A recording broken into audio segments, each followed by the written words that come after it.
My wife Amber went to yoga camp saying she wanted to clear her head. She'd been going every weekend for 18 months. Getting instructor certification, she said. I supported her. Paid $24,000 for courses. Third day I looked at my phone. Message waiting. I have someone else now, she'd written. We've been together 18 months. I emptied our joint account. $187,000. Don't contact me. I read the message. My heart broke, but I closed the phone immediately. Didn't respond. Didn't write anything. Because when Amber sent that message, she didn't know something. 2 days before I had done something very quiet. Something she would see when she checked that money, but she hadn't seen it yet. 4 hours later, phone started ringing. 47 calls, panicked messages. She was screaming, crying. Where's the money, she asked. I sent only one message. And after that message, Amber's life collapsed. My name is Dylan Mitchell. I'm 34 years old, and my wife's plan didn't go like she thought. Let me start from beginning. I'm Dylan Mitchell, financial analyst. Work for investment firm in Seattle. Married to Amber 6 years. Met at friend's wedding. She was bridesmaid. I was groomsman. Classic story. We connected. Started dating. Got married 2 years later. Good marriage, or so I thought. No kids. Both career-focused. I made good money. 6 figures. Amber worked as marketing coordinator. Made decent salary. Not as much as me. But combined, we were comfortable. Very comfortable. We bought house together. Small, but nice. Suburb outside Seattle. Paid down payment together. Mortgage in both names. Everything seemed normal. Everything seemed fine. Then 18 months ago, Amber announced decision. She wanted to become yoga instructor. I was surprised. She'd done yoga casually.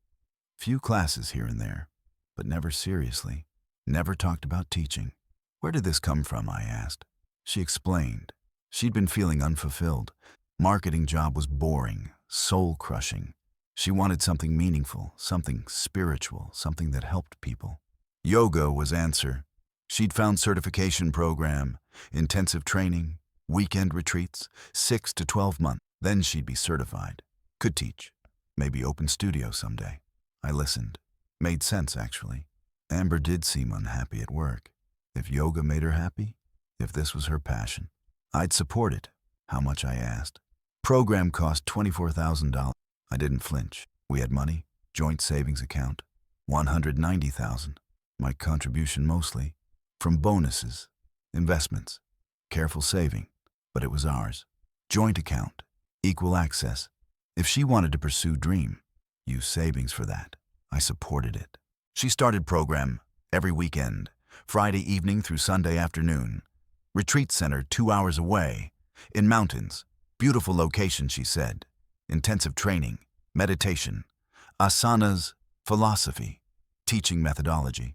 She'd come home Sunday night, exhausted, glowing, talking about what she learned, about her instructor Jordan, how amazing he was, how transformative his teaching, how she was learning so much. I was happy for her. She seemed fulfilled, seemed passionate. This was good. This was healthy. Marriage was good. She was pursuing passion. I was supporting her. Everything seemed perfect. Months went by. Program continued every weekend, without fail. She never missed. Sometimes I'd suggest, maybe skip one weekend. Spend time together. She'd refuse. Can't miss training. It's intensive. Need perfect attendance for certification. I understood. Commitment was important. I didn't push. Just supported. Paid for everything. Course fees, travel expenses, new yoga clothes, equipment, mats, blocks, whatever she needed. Probably spent $30,000 total, including course fee. But money wasn't issue. Her happiness mattered more. Our marriage mattered more. Investment in her future. In our future together. Around month 12, I started noticing changes. Subtle ones. Amber more distant. Less affectionate. She'd come home from retreats, go straight to shower, to bed, barely talk. I attributed it to exhaustion. Training was intensive, physically demanding, emotionally draining. She needed rest. She needed space. I gave her both. Didn't complain, didn't question, just supported, trusted, believed in her, believed in us. Month 15, as she started talking about Jordan more. Her instructor. How wise he was. How enlightened. How he understood her. Better than anyone. Better than me, even. That stung, but I didn't say anything. He was her teacher, spiritual guide. Of course she admired him. Of course she felt connected. That was normal. Teacher-student relationship. Nothing concerning, nothing to worry about. I pushed discomfort aside, focused on supporting her, on being a good husband. Month 18, everything changed. It was regular Friday. Amber packed for retreat, kissed me goodbye. See you Sunday night. Love you. I love you too. She left. I went to work. Normal day, normal week. Saturday morning I was home, doing laundry. Amber's iPad on counter. She'd forgotten it. Screen lit up, message notification. I glanced. Didn't mean to snoop, but I saw name. Jordan, her instructor. Message preview visible. Can't wait to see you tonight, baby. Heart emoji. Kiss emoji. My stomach dropped. I picked up iPad. Unlocked. We knew each other's passwords. Never hid anything. Or so I thought. Messages loaded. Hundreds. Thousands, maybe. Going back months. Year. 18 months. From beginning of program. I started reading. Couldn't stop. Every message was knife. Every word was betrayal. This wasn't student-teacher relationship. This was affair. Full affair. They'd been together since first retreat. Since first weekend. 18 months of lying. Of cheating. Of pretending. Messages were explicit. Sexual. Romantic. Planning future together. Talking about leaving me. About being together. About opening yoga studio. Using my money. My savings. Our savings. To fund their dream. Their life together. I read for hours. Every message. Every photo. Every plan. They'd discussed everything. How to tell me. When to leave. How to take money. Split assets. Divorce strategy. Jordan coaching her. Telling her what to say. How to manipulate. How to maximize her take. He was using her. She was using me. They were both using, lying, scheming for 18 months. While I supported, while I paid, while I trusted, while I loved. All fake, all performance, all betrayal. One message thread caught my attention. From 2 weeks ago. Jordan to Amber. Time to execute plan. Next retreat you tell him. Text him you found someone. You're leaving. You emptied account. By time he processes, shock money will be moved. Will be gone. New life, new state, new beginning. Amber's response. Perfect. I'm ready. 18 months was long enough. Time to be free. Time to be with you. Time to start our life. Reading those words broke me, but also focused me, clarified everything. They had plan, calculated plan. To destroy me, to rob me, to humiliate me. But I had advantage they didn't know about. I knew their plan. They didn't know I knew. I had 2 days. 2 days to prepare. 2 days to act. 2 days to turn tables. I didn't panic. Financial analyst brain activated, emotion off, logic on, strategy mode. I called lawyer. Not just any lawyer. Lisa Grant, best divorce attorney in Seattle. Expensive, ruthless, undefeated. I explained situation, showed messages, every single one. She listened, took notes, smiled coldly. This is clearest case I've seen. Adultery, financial planning to defraud, documented proof. We're not defending. We're attacking. We have 48 hours. Let's use them. She laid out strategy. Protect assets. Document everything. Prepare offensive. Strike first. Strike hard. Strike completely. First action, joint bank account, $190,000. Legally joint. Both our names. Both full rights. Both can withdraw everything. I could take it all. Right now. Completely legal. But Lisa advised different approach. Leave small amount. Bait. Trap. Let Amber think she succeeded. Then reveal truth. More devastating. More public. Better for court. I agreed. Transferred $187,000 to separate personal account. In my name only. Left $3,000 in joint account. Enough to look like something. Not enough to be useful. Perfect bait. Perfect trap. Second action. House title. Checked property records. House purchased before marriage. Down payment my money. Premarital asset. But we'd refinanced 2 years ago. Added Amber to title. My mistake. But we'd signed post-nuptial agreement. Weird circumstances. Amber's insistence, actually. She'd wanted protection if I died. Made me sign document. At times seemed reasonable. Loving even. Now looking at it again, different story. Post-nup stated clearly, if marriage ended due to adultery, house reverted to original owner. Me, with proof of adultery. Ironclad proof from messages. House was mine. Completely mine. Third action, credit cards. We had joint cards, 3 of them. Combined limit 80,000. I called companies, reported cards potentially compromised, froze all 3. Temporarily. Security measure. Completely legitimate. Amber couldn't use them. Couldn't charge anything. Couldn't access credit. She was cut off. Didn't know it yet, but would soon. Fourth action. Documentation. I backed up everything. Every message, every photo, every email, every bank statement showing course payments. Everything showing 18-month affair. Everything showing planned fraud. Uploaded to cloud. Multiple locations. Sent to Lisa. Sent to myself. Sent to trusted friend. Couldn't be deleted. Couldn't be erased. Couldn't be denied. Evidence was preserved. Locked. Protected. Ready for court. All this happened Saturday.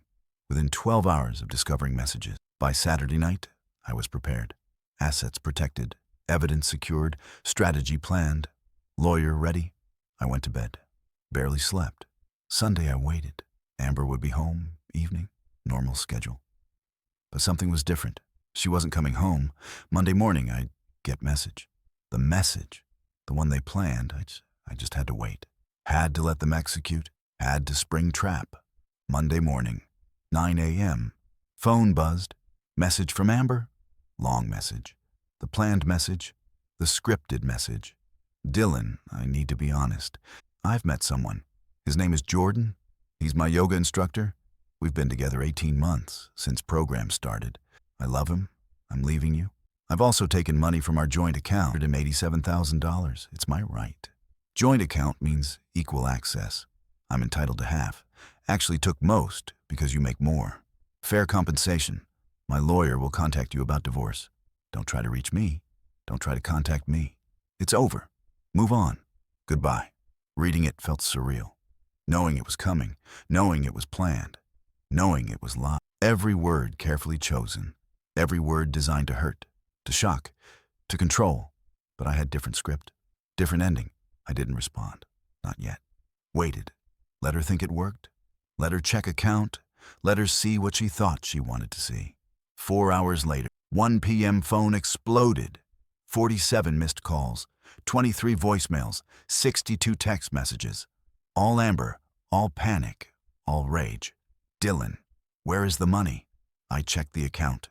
Only $3,000. Where is 187? This is illegal. You can't do this. Call me now. Call me right now. I will call police. This is theft. You're stealing from me. Answer your phone. Message after message. Call after call. Voicemail after voicemail. Getting more desperate, more angry, more panicked. I let it go. Didn't answer, didn't respond. Let her spiral, let her panic. Let her understand. Her plan failed. Her scheme collapsed. Her future evaporated. Finally, after 2 hours of her messages, I sent one text, one message, carefully worded, devastating. Amber talked to my lawyer, Lisa Grant. Her number below, joint account withdrawal completely legal. Both parties have full access. I exercised my rights Saturday, before you sent your Monday message. Thanks for documenting your 18-month affair and your plan to defraud me. In writing, very helpful for divorce proceedings. Also, thanks for forgetting your iPad. iMessage Sync is a wonderful feature. 18 months of messages with Jordan, every single one. Backed up, documented, ready for court. By the way, Jordan isn't who you think, but you'll find out. See you in court. Don't contact me again. All communication through lawyers, silence. For 6 hours, no calls, no messages, nothing. Then one text. You went through my iPad. That's invasion of privacy. That's illegal. Those messages are inadmissible. My lawyer said so. You have nothing. You can't prove anything. Give me my money. Give me half the house. or I'll destroy you in court. I smiled reading it. She was desperate, grasping, wrong about everything. I didn't respond. Let Lisa handle it. Let lawyers fight. I was done engaging, done communicating, done caring, but I wasn't done investigating. Something Jordan said in messages bothered me. References to other students, other women, other opportunities. Didn't sound like yoga instructor. Sounded like something else. I hired private investigator. Best in Seattle. Former FBI. Specialized in fraud cases. Gave him everything about Jordan. Real name. Business name. Retreat address. Everything from messages. Told him dig deep. Find everything. He did. Within week he had report. Comprehensive. Damning. Shocking. Jordan wasn't real yoga instructor. Wasn't certified. Wasn't trained. Was con artist. Professional scammer. Had done this before. Multiple times. Multiple cities. Multiple victim. Pattern was identical. Target married women. Affluent.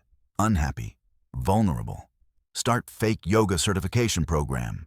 Charge huge fees. Create intimate retreat environment. Seduce women. Create affairs. Convince them to leave husbands. Take money. Promise future together. Then disappear. With money. With multiple women's money. He'd done it at least 4 times before Amber. 4 other women. 4 other marriages destroyed. 4 other men robbed. Total takeover $400,000. Never caught. Always moved. New city. New name. New retreat. New victims. Amber wasn't special. Wasn't chosen. Was mark. Target. Victim. He played her perfectly. Love bombed her. Made her feel special. Understood. Enlightened. While planning to rob her. Rob me through her. She thought they'd build life together. He was building escape plan. With her money. With my money. With 4 other victims' money. Planning to disappear. New identity. New location. New scam. Amber would be left with nothing. No money. No Jordan. No future. Just consequences. Just destroyed marriage and empty promises. I debated telling her. Warning her. But decided against it. She made choices. She lied. She cheated. She schemed. Let her learn hard way. Let Jordan disappear. Let her face reality. Without money. Without me. Without future, she imagined. Natural consequences. Perfect justice. I focused on legal battle. On protecting myself. On moving forward. Lisa was masterful. Filed for divorce immediately. Fault-based. Adultery. Cited 18 months of documented affair. Requested full assets. House. Savings. Everything. Requested Amber pay her share of marital debt. Her half of mortgage. Her half of utilities. Her half of everything from last 18 months. While she was spending my money on affair. On Jordan. On fake certification. On lie. Amber hired lawyer. Trevor something. Mediocre. Cheap. Best she could afford with $3,000. He tried fighting. Claimed messages were obtained illegally. Claimed iPad was her private property. Claimed I had no right to access. Judge disagreed. Married couples. Joint property. Shared passwords. No expectation of privacy. Messages admissible. Every single one. Trevor tried different approach. Claimed joint account meant joint ownership. Claimed Amber entitled to half. $85,000. Judge agreed. Technically correct. But then Lisa introduced evidence. Amber's text messages. Saying she took $187. Saying she was entitled. Saying it was fair compensation. Judge's face changed. So she admits taking more than half. Admits planning to take everything. Admits intent to defraud. That changes things. That shows bad faith. That shows malicious intent. Claim denied. Money stays with Dylan. He acted defensively. She acted offensively. He protected assets legally. She attempted theft. House battle was easier. Post-nuptial agreement clear. Adultery proven. House reverted to premarital owner. Me, Amber got nothing. Literally nothing. She'd lived there 4 years. Paid nothing toward down payment. Paid nominal amount toward mortgage. Contributed nothing to equity. Left with nothing. Fair outcome. Just outcome. Legal outcome. Divorce finalized 4 months after filing. Fast. Brutal. Complete. Amber walked away with nothing. No house, no money, no assets, no alimony, no support, nothing. Judge ruled fault divorce. Adultery proven, financial misconduct proven, intent to defraud proven, no award to plaintiff. Case closed, but story wasn't over. 2 weeks after divorce finalized, Amber showed up at my work. Security called. I went to lobby. She looked different. Thinner, tired, desperate. She wasn't screaming, wasn't angry, was begging. Dylan, please. I made mistake. Terrible mistake. Jordan's gone. He disappeared. With money. With everything. He wasn't who he said. Wasn't yoga instructor. Was con artist. He scammed me. Used me. Left me with nothing. I lost everything. Lost you. Lost money. Lost future. I'm sorry. I'm so sorry. Please, can we talk? Can we work something out? I need help. I need money. I need somewhere to stay. Please, for what we had. For 6 years together. Please help me. I looked at her. Woman I'd loved. Woman I'd married. Woman I'd trusted. Woman who betrayed me for 18 months. Who planned to rob me. Who lied every day. Who chose con artist over me. Who threw away everything. For fake promises. For fake future. For fake love. I felt nothing. No anger. No sadness. No pity. Nothing. I'm sorry, Amber. I can't help you. You made choices. You chose Jordan. You chose to lie. You chose to cheat. You chose to steal. Those choices have consequences. You're living them. That's not my responsibility. That's yours. My lawyer has restraining order ready. If you contact me again, if you come to my work again, if you show up at my house, it will be filed. You'll be arrested. Leave me alone. Move on, like you told me to. Goodbye, Amber. She stood there, tears streaming, mouth open, shocked. She'd expected a different reaction, expected sympathy, expected rescue, expected me to save her from consequences of her choices, from reality she created. But I wasn't that person anymore, wasn't naive husband, wasn't trusting partner, was someone different, someone harder, someone wiser, someone who learned about betrayal, about lies, about protecting yourself, about not being victim. She turned, walked away, never saw her again, never heard from her again. That chapter closed, completely, finally, forever. A year later, I met someone, Megan, at actual yoga class. Studio, certified instructor, real credentials. We talked after class, coffee, dinner. Started dating, slowly, carefully. Trust was hard, after Amber, after betrayal, but Megan was patient, understanding, different, genuine, real. We've been together 2 years now. Engaged, actually. Wedding next spring. She knows everything. About Amber, about Jordan, about betrayal, about lessons learned. She understands, respects it, proves herself different, every day, through actions, through honesty, through consistency. I'm happy, actually happy. Built new life, better life, honest life, with the right person. Sometimes I wonder about Amber, where she is, what she's doing, how she survived. I heard through mutual friends she moved back with parents. Different state, work in retail, starting over, completely broke. Lesson learned hard way, expensive lesson, life-changing lesson. Part of me feels bad. Small part, human part, but larger part remembers 18 months of lies. Remembers calculated betrayal, remembers planned theft, remembers choosing con artist over devoted husband. That part feels nothing, feels justice was served, feels consequences were earned, feels closure is complete. Jordan was never caught. Investigation opened. 4 women filed complaints. Police looked. FBI looked. Nothing. He disappeared. Professional, experienced. Knew how to vanish, probably operating somewhere else. New name, new city, new retreat, new victims, new scam. Some people are predators. Some people are parasites. Some people are poison. Jordan was all 3. Amber learned that. Expensive education. But education nonetheless. Maybe she's wiser now. Maybe she's different. Maybe she learned. Or maybe she's same person. Making same choices. Living same patterns. Not my concern. Not my problem. Not my life. That door is closed. Locked. Never opening again. My name is Dylan Mitchell. 36 years old now. 2 years since divorce. 2 years since betrayal. 2 years since learning truth about wife, about marriage, about trust. Hard lessons, painful lessons, but valuable lessons. Changed me, made me stronger, made me wiser, made me careful. But not cynical, not bitter, not broken. Found love again, found happiness again, found future again. Different future, better future, honest future, with right person. Sometimes betrayal teaches, sometimes pain educates, sometimes loss clarifies. What matters, what doesn't, who deserves trust, who doesn't.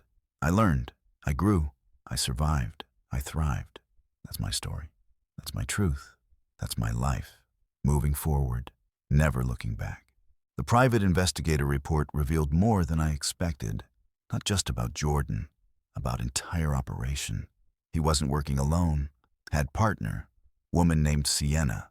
She ran back end, organized retreats, managed bookings, handled money transfers, created fake credentials, fake certifications, fake testimonials, fake everything.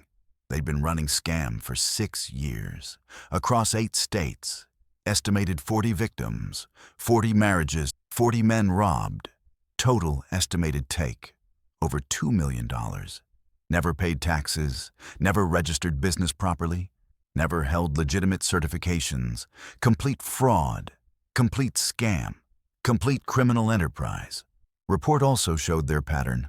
Target specific demographic.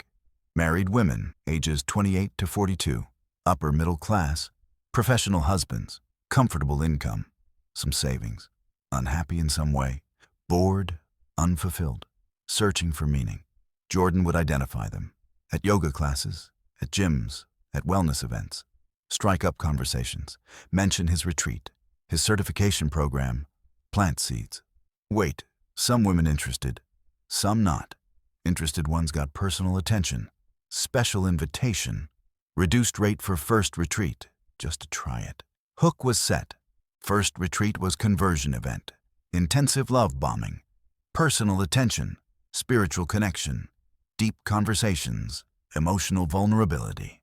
By end of weekend, women hooked, emotionally invested, committed to program, paid full fee, $20,000 to $30,000 depending on package. Money went to shell company, untraceable, unregulated, no refunds, no accountability. Then affairs would start, not immediately, gradually. More retreats, more connection, more intimacy, until physical relationship began, usually around month 3 or 4. By then, women emotionally dependent, psychologically manipulated, financially couldn't walk away easily, didn't want to, thought they found something real, something special, something worth leaving marriages for. Jordan would maintain affairs, 6 months, 12 months, 18 months, whatever it took, building trust, building dependency, building financial access, learning about husbands, about bank accounts, about assets, about divorce laws, gathering intelligence. For final phase, the exit, he'd convince women to leave husbands, take money, start new life together. They'd believe him, they'd trust him, they'd execute plan, withdraw money, file divorce, tell husbands. Then Jordan would disappear, take money, move to new city, new state, new identity, leave women with nothing. Destroyed marriages, empty bank accounts, broken dreams. He'd done it 40 times, was planning 41st. With Amber, with my money, until I found iPad, until I discovered truth, until I protected myself, until I stopped him, at least for Amber, at least for me. Report documented everything, names, dates, locations, amounts. 4 other women from Seattle area alone, all similar stories, all similar losses, all similar devastation. I contacted them, through investigator, carefully, legally, showed them report, showed them pattern, showed them they weren't alone, weren't special, were victims of professional con artist, of calculated scam, of organized crime. Some were grateful, some were angry, some were devastated all over again. But all agreed, file police reports, file FBI complaints, go public. Stop him, stop them. Protect other potential victims. We did, all 5 of us. Filed comprehensive complaints. Local police, state police, FBI, fraud division, organized crime unit, provided investigator report, bank records, message logs, everything. Created coalition, victims united, demanding justice, demanding investigation, demanding prosecution. Media picked it up. Local news, then national. Human interest story, con artist yoga instructor, fake retreat, destroyed marriages, millions stolen. Public interest exploded. Tips came in. More victims. From other cities, other states. Total reached 63. 63 confirmed victims. Probably more unreported. Ashamed. Embarrassed. In denial. But 63 spoke up. 63 demanded justice. FBI took case seriously.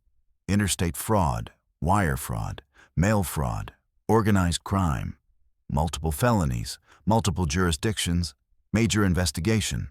Took 8 months. Finally located Jordan and Sienna. Different names, different city, different state, running same scam. New victims already in pipeline. FBI coordinated raid. Arrested both. Seized assets, bank accounts, property, vehicles, everything. Froze accounts. Prevented further. Charged with 74 counts. Fraud, conspiracy, theft, money laundering, everything they could charge. Bail denied.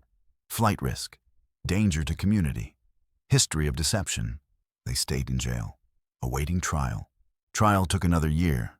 Federal court. Prosecutors were thorough. Presented 63 victims, 63 stories, 63 testimonies, bank records, messages, email, fake credentials, everything. Defense tried arguing. Victims were willing participants, consensual affairs, legal business transactions. No fraud occurred, just business, just relationships. Judge wasn't buying it. Jury wasn't buying it. Evidence was overwhelming. Testimony was compelling. Pattern was clear. This was organized criminal enterprise. This was calculated fraud. This was destroying lives for profit. Guilty on all counts. Both Jordan and Sienna, guilty. Sentencing was satisfying. Jordan got 18 years federal prison. Sienna got 12, both ordered to pay restitution. $2.3 million. Split between all victims. Would take forever to collect. Most assets already spent, already gone. But judgment existed, on record, forever. They'd never escape it, never clear it. Would follow them forever. Beyond prison, beyond release. Forever branded, forever responsible, forever consequences. Some victims got small amounts back. Seized assets divided proportionally. I got 12,000. Tiny fraction of what Amber tried to steal. But something. Better than nothing. Symbolic justice. Real justice. Legal justice. Amber never testified. Never participated. Never filed complaint. Too ashamed. Too embarrassed. Too broken. She'd trusted Jordan completely. Believed everything. Gave everything. Lost everything. Couldn't face public testimony. Couldn't admit complete victimization. Couldn't accept she was Mark. Not special. Not loved. Not chosen. Just victim. Like 62 others. Some victims understood. Some judged. I felt nothing. She made choices. Faced consequences. That was her journey. Her lesson. Her life. Not mine. Not anymore. I testified. Represented my experience. My losses. My recovery. Helped prosecution. Helped other victims. Helped bring justice. That mattered. That helped. That closed chapter. Completely. Finally. Permanently. My name is Dylan Mitchell. 37 years old now. 3 years since Amber's betrayal. 2 years since Jordan's arrest. 1 year since conviction. Time has passed. Wounds have healed. Life has moved forward. Married to Megan next month. Bought new house. Better house. Our house. Fresh start. Clean slate. No history. No memories. No ghosts. Just future. Just happiness. Just us. Sometimes people ask if I regret anything, if I'd change anything, if I forgive Amber. Answer is complicated. Regret? Wasted 6 years. Wasted trust. Wasted love. But learned lessons. Valuable lessons. Life-changing lessons. Change anything. maybe marry different person. But then wouldn't have learned, wouldn't have grown, wouldn't be who I am. Forgive? Maybe someday. Not for her, for me. To fully release, fully move forward, but not yet. Still processing, still healing, still growing. That's okay. That's human. That's real. My story, my truth, my life. Moving forward, always, never back.